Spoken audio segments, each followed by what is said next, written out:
사람마다 살아가는 모습이 다 다르죠. 저마다 다른 모습으로 살아가지만 사람들이 공통적으로 겪는 경험이 있습니다. 그건 바로 고난이라는 거죠. 사람이 살아가면서 이 고난이라는, 그러니까 어려움이 없는 삶은 없다는 거죠.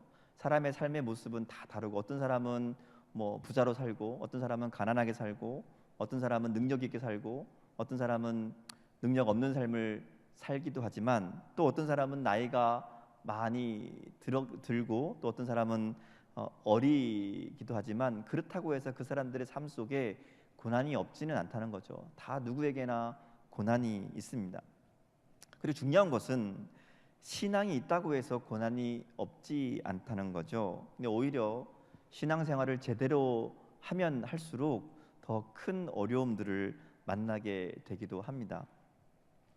오늘 베드로 사도가 이 편지를 보내고 있는 이 베드로 사도의 편지를 받고 있는 교회의 형편들이 그랬습니다. 그러니까 베드로는 1장 1절에서 본도와 갈라디아와 갑바도기아와 아시아와 비두니아에 흩어진 나그네들에게 편지를 쓴다, 이렇게 밝히고 있죠. 그러니까 이 지역은 지금으로 보면 터키 지역입니다. 터키 지역에 흩어져 있는 교회들에게 보내는 편지이죠. 그들의 상황이 어땠는지를 보여주는 단어가 한 단어 딱 등장하는데요, 바로 흩어진 나그네라는 단어입니다. 그들의 상황이 어떤 것인가 하면 흩어진 나그네이다 하는 거죠. 그러니까 말하자면 예수 믿는 것 때문에, 신앙의 문제 때문에 박해를 받고 쫓겨난 사람들입니다. 그들은 유대교회도 또 로마 제국에서도 핍박받는, 그래서 박해를 피해서 흩어져 있는 나그네들이라는 것이죠. 그러니까 그런 그들에게 베드로 사도가 편지를 보냅니다. 그러니까 고난 중에 있는, 어려움 가운데 있는, 그야말로 미래가 보이지 않는 그런 암울한 상황에 처해 있는 그들에게 베드로가 편지를 보내면서 무슨 이야기를 하는가 하면 산소망이라는 이야기를 합니다. 그러니까 베드로전서의 전체에 흐르는 이 주제가 바로 이 산소망이라는 것이거든요. 그러니까 오늘 우리가 이제 그 청년부 수련회가 시작되죠. 오늘부터 시작된 청년부 수련회 기간 동안 이 베드로전서 전체를 함께 같이 읽고 묵상하려고 합니다. 그러니까 베드로전서는 특별히 고난 가운데 있는 성도들에게 들려주는 하나님의 편지이죠.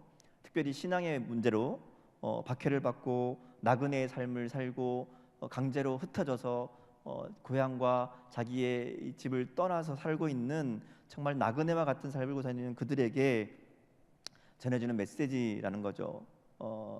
그들을 향한 이 베드로의 메시지는 오늘 우리를 향한 메시지이기도 합니다. 왜냐하면 우리들의 삶을 보면 그리스도인이라는 것 때문에 살기를 힘겨워할 때가 많이 있거든요. 예수 믿고 산다는 게 참 쉽지 않다고 느끼거든요. 이 땅 가운데 살아가면서 정말 신앙을 지키고 믿음으로 산다는 게 쉽지 않다는 오늘의 우리들의 모습을 생각해 보면 이 베드로의 편지는 우리를 향한 편지이기도 합니다. 그래서 베드로의 편지를 읽으면서 그리스도로 산다는 게 과연 무엇인지 함께 나눠 보려고 합니다. 오늘 그 첫 번째 이야기를 먼저 한번 같이 나눠 보려고 하는데요. 오늘 본문의 시작을 보면 이 베드로 사도가 이 교회들을 향해서 흩어진 나그네라고 이야기하지만 동시에 그들의 상황을 또 다른 관점으로 설명합니다. 그게 본문 2절 말씀이에요. 2절에 보면 이렇게 얘기하죠. 하나님 아버지의 미리 아심을 따라 성령의 거룩하게 하심으로 순종함과 예수 그리스도의 핏부림을 얻기 위하여 택하심을 받은 자들에게 라고 얘기합니다. 그러니까 똑같은 사람들을 부르는 거예요. 흩어져 있는 나그네 그들에게 똑같은 사람들을 다른 관점으로 부르는 거죠. 흩어진 나그네라는 말은 마치 불법 체류자처럼 외국에 흩어져 있는 그런 정말 사회 변두리에 머물고 있는 약자, 사회적 약자들인 그들의 모습이지만 또 다른 관점으로 그들을 바라보니까 다른 모습들이 보이더라는 거죠. 그들은 결코 흩어진 나그네가 아니라는 겁니다. 베드로의 얘기는 이런 거예요. 하나님 아버지의 미리 아심을 따라 성령이 거룩하게 하심으로 순종하여서 예수 그리스도의 핏부림을 따라. 이게 무슨 얘기예요? 하나님과 성령님과 예수님의 이 세 분의 합작으로 인해서 만들어진 존재라는 겁니다.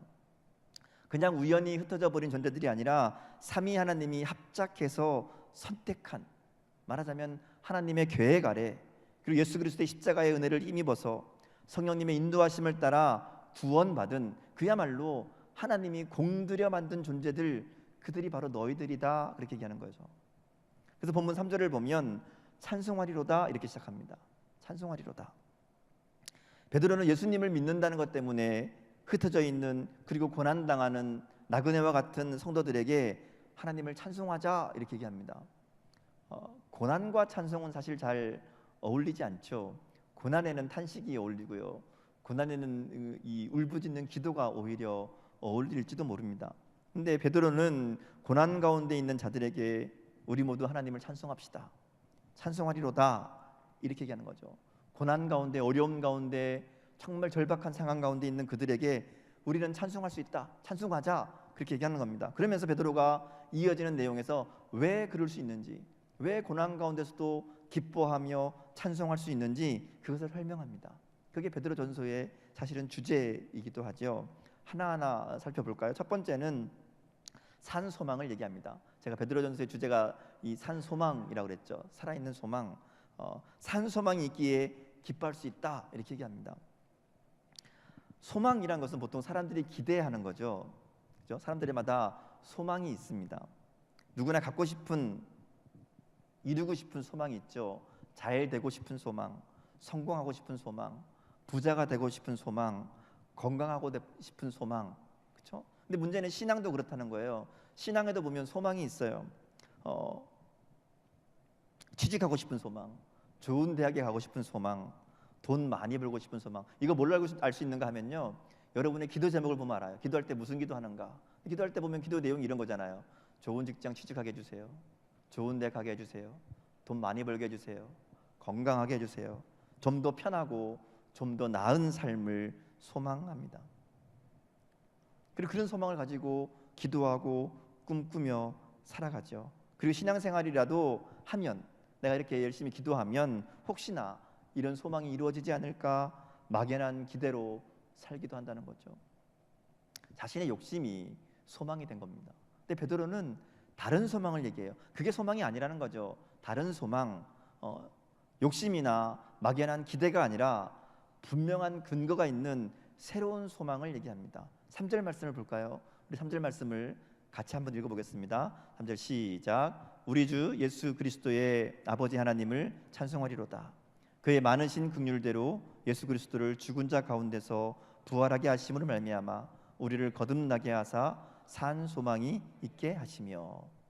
자, 베드로는 산 소망의 근거가 바로 예수님의 십자가이다 얘기합니다. 예수님의 십자가, 그리고 예수님의 부활, 그것으로 말미암아 우리가 얻은 구원, 그것이 바로 우리의 소망의 근거라고 얘기하는 거죠. 예수님이 무덤에서 살아나신 것처럼 우리도 나중에 부활하고 새 하늘과 새 땅에서 영원히 살 것이라는 소망, 그게 바로 산 소망이라는 겁니다. 이 소망은 우리가 막연히 가지는 기대와는 전혀 다른 것이죠. 그래서 이 소망이 있으면 고난 중에도 기뻐할 수 있다 이렇게 얘기합니다.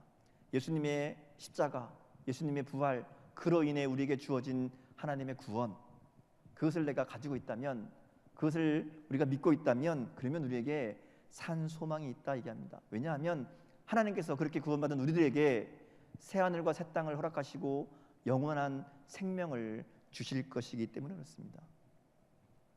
예수님의 십자가를 통해 얻은 구원, 그리고 그 영원한 생명을 받는다는 그 소망이 우리에게 있는가 하는 거죠. 그 소망이 있으면 고난 중에도 기뻐할 수 있다 얘기합니다. 두 번째로 베드로가 얘기하는 고난 중에도 기뻐할 수 있는 이유는 영원한 유업이 있기 때문이다 이렇게 얘기합니다. 영원한 유업이 있기 때문이다. 유업이란 말은 유산과 같은 말이죠.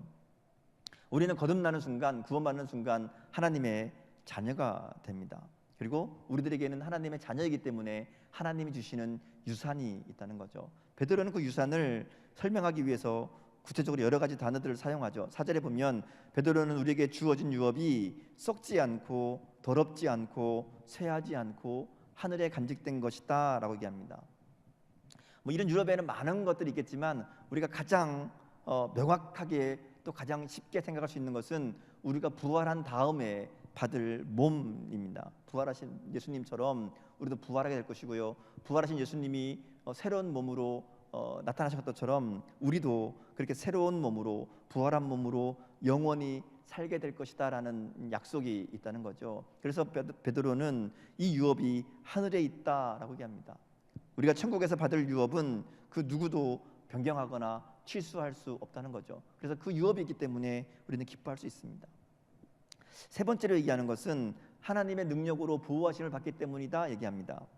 핍박이 아무리 심하고 고난이 어려워도 우리에게 위로와 힘을 주시는 하나님의 능력이 있기 때문에 고난 중에도 기뻐할 수 있다라는 거죠. 하나님의 보호하심이 있다 얘기하잖아요. 그래서 이 땅 가운데 핍박과 고난 가운데 나그네와 같은 삶을 살지만 산 소망을 가진 자로 기뻐하는 나그네로 살아가라고 이야기합니다. 그래서 단순히 그냥 나중에 하늘나라 갈 거니까, 나중에 우리가 영원한 생명을 얻을 거니까 지금 참고 견뎌라, 이런 의미가 아닙니다. 하나님이 지금도 우리를 보호하고 계시다고 분명히 이야기하죠. 하나님의 능력으로 지금부터 영원까지 우리를 보호하신다라고 선언합니다. 근데 여기에 아주 중요한 문제가 하나 있습니다.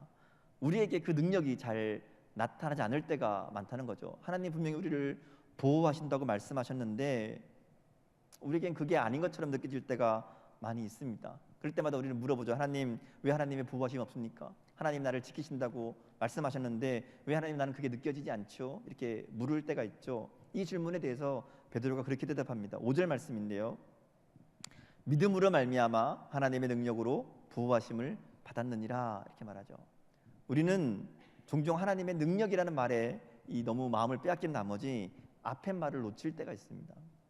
믿음으로 말미암아라는 말이 능력이라는 말 앞에 등장하죠. 문제는 믿음이란 것이죠. 만일 우리가 산 소망과 영원한 유업을 주시고 지금도 살아계셔서 고난 가운데 능력으로 우리를 보호하시는 그 하나님 우리가 인생 가운데 반드시 분명히 믿는다면, 그러면 하나님 능력을 경험할 수 있다는 거죠. 하나님을 찬송할 수 있습니다. 어떤 고난 가운데서도 보호받을 수 있다는 거죠. 문제는 그분을 향한 우리의 믿음이 있는가 하는 겁니다.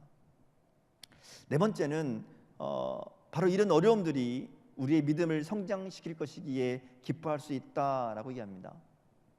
사람이 고난을 겪을 때 그 고난을 이겨낼 수 있는 힘이 어디서 나올까요? 어려움을 겪을 때 그 어려움을 이겨낼 수 있는 힘 어디서 나올까? 두 가지가 있습니다. 하나는 이게 끝날 것이다 라는 소망입니다. 이 힘든 일이 영원하지 않다, 이 힘든 일이 곧 끝날 것이다 라는 그런 소망이 있을 때 어려움을 이겨낼 수 있죠. 수능 준비하는 우리 수험생들, 제대를 기다리고 있는 군인들, 그들을 생각해 보면 쉽게 이해가 되죠. 끝날 날이 있잖아요. 그러니까 참을 수 있습니다. 두 번째는 이 고난이, 이 어려움이 나에게 유익이 된다라는 것을 알 때 그때 이겨낼 수 있죠. 운동선수들이 힘든 훈련을 이겨낼 수 있는 것은 그 훈련들을 통해서 자기가 더 훌륭한 선수가 될 것이라는 소망 때문에 참고 견디는 거잖아요.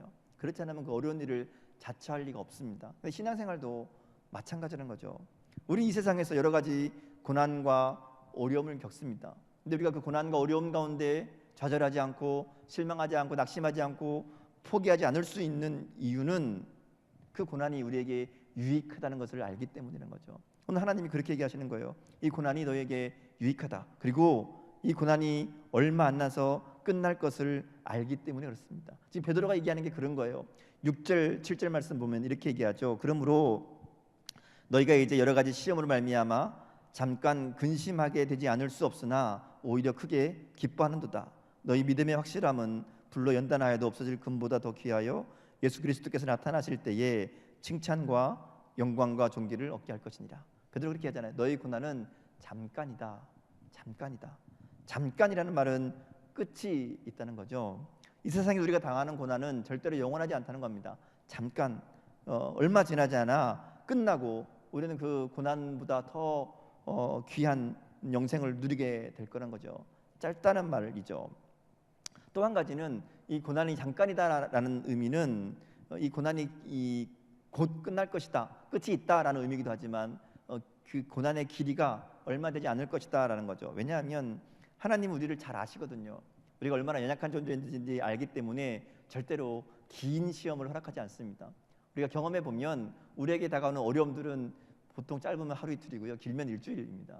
그거 지나고 나면 거의 대부분 해결되는 경우가 많죠. 하나님 우리의 연약함을 아시기 때문에 절대로 긴 시험을 허락하지 않는다는 겁니다. 또 한 가지는 이런 근심과 어려움들이 무조건 오는 게 아니라는 거죠. 본문에 보면 이 시련이란 어려움이라는 이 시험이라는 단어가 어떤 의미를 가지고 있는가 하면 그것이 꼭 필요한 것이면이라는 의미가 있습니다. 그러니까 말하자면 하나님은 우리에게 꼭 필요한 경우에만 시험을 주신다는 거죠. 절대로 쓸데없는 고통을 주시는 분이 아니라는 겁니다.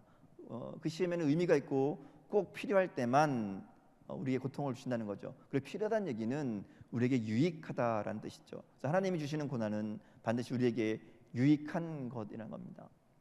베드로가 이것을 설명하기 위해서 금을 재련하는 것과 비교하죠. 근데 표현이 참 재밌습니다. 본문에 보면 어떻게 얘기하는가 하면 금보다 귀한 것이 있는데 뭐가 금보다 귀하다고 얘기하죠? 믿음이 금보다 귀하다고 얘기합니까? 아니죠. 믿음의 확실함이 금보다 귀하다고 얘기하죠. 본문을 잘 보세요. 우리 보통 금보다 귀한 것 그러면 믿음을 생각합니다. 근데 베드로는 믿음이 아니에요. 믿음의 확실함이다 이렇게 합니다. 근데 이 믿음의 확실함이란 이 단어를 문장을 영어로 보면 이게 믿음의 시험이란 뜻입니다. 그러니까 믿음의 시험. 그러니까 쉽게 말하면 시험이 금보다 귀하다는 겁니다. 믿음의 시험, 믿음을 시험하는 그것이 금보다 귀하다라는 거죠. 물론 믿음도 금보다 귀하죠. 믿음이 영생을 주는데 귀하지 않겠습니까? 근데 문제는 오늘 베드로는 이 본문은 시험이 금보다 귀하다라고 얘기합니다. 왜냐하면 그 시험이 믿음을 더욱 성숙하게 만들어주기 때문에 그렇다는 거죠. 그래서 믿음의 시험이 금보다 귀하다고 얘기하면서 믿음의 시험과 금의 정련을 비교하죠. 금은 불로 연단하죠. 금을 불로 태워서 금을 만들어내듯이 순금을 만들어내듯이 믿음은 시험을 통해서 믿음을 성장시킨다라는 겁니다. 신앙생활에서 겪는 여러 가지 어려움과 고난이 바로 금을 만들어내듯이 믿음을 만들어낸다 그렇게 얘기합니다. 그래서 베드로는 성도들을 향해서 이렇게 믿음으로 시험을 이겨내고 신앙생활 잘하는 것을 예수님을 사랑하는 증거라고 이야기하죠. 그러면서 하는 얘기가 우리가 잘 들어본 얘기입니다. 예수님을 내 눈으로 봐야만 믿겠다는 도마에게 예수님이 나타나셔서 나를 본고로 믿느냐 보지 않고도 믿는 자들은 복되다 하는 그 말이 생각난 것 같아요. 그래서 베드로가 그렇게 얘기하잖아요. 당신들 참 대단합니다.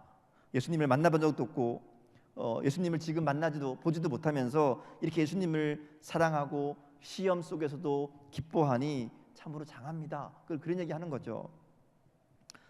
베드로 근면처럼 그들은 예수님을 보지는 못했지만 그분이 계시는 것처럼 믿고 사랑했기 때문에 특별한 축복을 받았죠. 특별히 고난 가운데 오히려 주님을 명확하게 바라볼 수 있었다는 겁니다.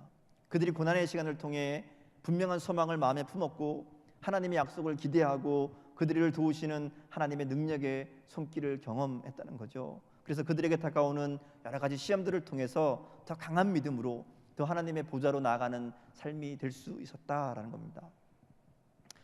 이것은 오늘 우리를 향한 편지이기도 하죠. 우리 역시 초대교회 이 성도들과 마찬가지로 여러 가지 시험 가운데 어려움 가운데 살아가고 있습니다. 우리는 이미 구원받았지만 아직도 이 땅을 살고 있기에 영원한 하나님 나라에 갈 때까지 힘들고 어려운 시간들을 보내야 되죠.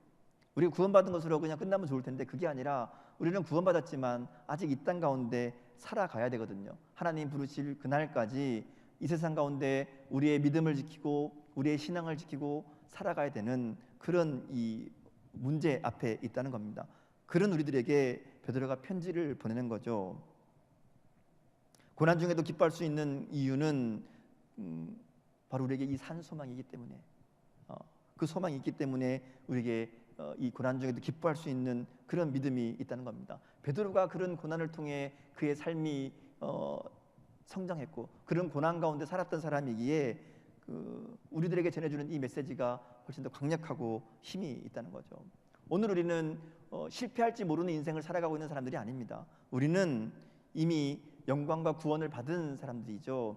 예수님의 십자가의 그 은혜를 인해서 우리는 구원받은 사람들입니다. 그래서 베드로가 그렇게 얘기하잖아요. 믿음의 결국 곧 영혼의 구원을 받음이라. 그래서 우리는 시련 속에서도 기뻐할 수 있다는 겁니다. 우리가 지금 어려움 가운데, 고난 가운데 때로는 힘든 시간들을 보낼 때도 있지만 그것을 잘 이겨내고 우리가 하나님 앞에 섰을 때 우리에게 주실 하나님의 상급, 하나님의 약속은 우리 주님만큼 확실하다는 거죠. 이 땅의 고난의 끝이 아니라는 겁니다. 우리에게 분명한 미래가 있고 가장 좋은 것은 아직 오지 않았다라고 얘기하는 거죠. 그래서 요한이 요한계시록에 보면 그런 얘기 하잖아요. 21장에 보면 이렇게 얘기합니다. 하나님이 그들과 함께 계시리니 그들은 하나님의 백성이 되고 하나님은 친히 그들과 함께 계셔서 모든 눈물을 그 눈에서 닦아주시니 다시는 사망이 없고 애통하는 것이나 곡하는 것이나 아픈 것이 다시 있지 아니하리니 이렇게 얘기합니다. 그러니까 요한이 나중에 하늘나라에 가서 우리가 경험하게 될 것을 본 거죠. 이렇게 얘기하는 겁니다. 하나님이 우리를 오셔서 우리를 만져주시고 우리의 눈물을 닦아주실 것이다. 여러분 어릴 때 지금은 그러지 않겠지만 어릴 때 밖에 나가 놀다가 억울한 일을 당하거나 힘든 일을 만났을 때 울면서 집에 가죠. 그럼 집에 가면 어떻게 해요? 엄마가 눈물 닦아주시죠. 왜 우냐고 달래주시죠. 그러면 우리 마음이 편안해지고 그 슬픔과 고통들이 사라지잖아요. 마치 그런 것처럼 하나님께서 우리를 안아주시고 우리의 눈물을 닦아주실 것이다. 그렇게 이야기합니다. 우리가 때로 이 땅 가운데 고난의 눈물을 흘리지만 우리가 주님 앞에 서는 날 우리께서 우리 눈에 흐르는 눈물을 주님께서 닦아주실 것이다 말씀하신다는 거죠. 그러기에 우리가 소망이 있습니다. 고통의 문제라는 책이 있어요. C.S. 루이스라는 사람이 쓴 건데 이 책에 보면 그런 얘기예요. 우리를 하나님의 예술 작품이다 얘기합니다. 하나님이 만드시는 작품이다라는 거죠. 그래서 어린아이에게 뭔가 그림을 그려주거나 이렇게 그런 것들은 그냥 대충 편하게 그릴 수 있잖아요. 그냥 이게 한번 그려서 공들이지 않은 그림으로 그려줄 수 있습니다. 원래 의도했던 그림이 나오지 않아도 별로 개의치 않을 수 있다는 거죠. 근데 문제는 그게 그의 필생의 그의 인생을 건 역작이라면 그 작가가 그리는 태도가 달라질 거라는 거죠. 그냥 애한테 그림 그려주듯이 대충 그려주는 것이 아니라 몇 번이나 다시 그리고 고치고 덧칠하고 수정하고 또 고치고 꽂혀서 그렇게 작품을 만들어 갈 것이라는 거죠. 이 작품 입장에서 보면 한번 쓱쓱쓱쓱 그려서 주면 사실 편하죠. 근데 고치고 고칠 때마다 다시 뜯어내고 고치고 뜯어내고 고치면 작품 입장에서는 굉장히 괴롭고 힘든 일이라는 거죠. 근데 그렇게 해야 작품이 된다는 거죠. 우리 인생이 그렇다는 거죠. 하나님께서 우리 인생을 만들어 가시는데 대충 한번 쓱싹 그려서 던져놓는 인생이 아니라 필생의 역작을 만들듯이 우리 인생을 고치고 고치고 또 고치는, 그래서 고난과 어려움 속에 우리의 삶을 다듬어 가시는 그런 하나님의 손길이 우리 인생 가운데 있다는 겁니다. 그렇게 우리 인생을 하나님 저는 그냥 편하게 살고 싶어요, 고난 없으면 좋겠어요, 대충 살다가 편하게 살면 좋겠습니다 라고 하는 것은 말하자면 하나님 내 인생을 대충 만들어 주세요 라는 것 같다는 거죠. 하나님 날 덜 사랑해 주셔도 좋습니다, 그냥 대충 살다가 편하게 살다가 갈래요, 그런 마음이란 거죠. 그럼 오늘 우리들에게 고난이 있다면, 어려움이 있다면 그것이 우리 인생을 만들어 가시는 하나님의 손길임을 우리는 믿어야 합니다. 우리가 어려움을 당할 때 기억할 것은요, 우리가 벌을 받거나 하나님의 버리심을 받은 게 아닙니다.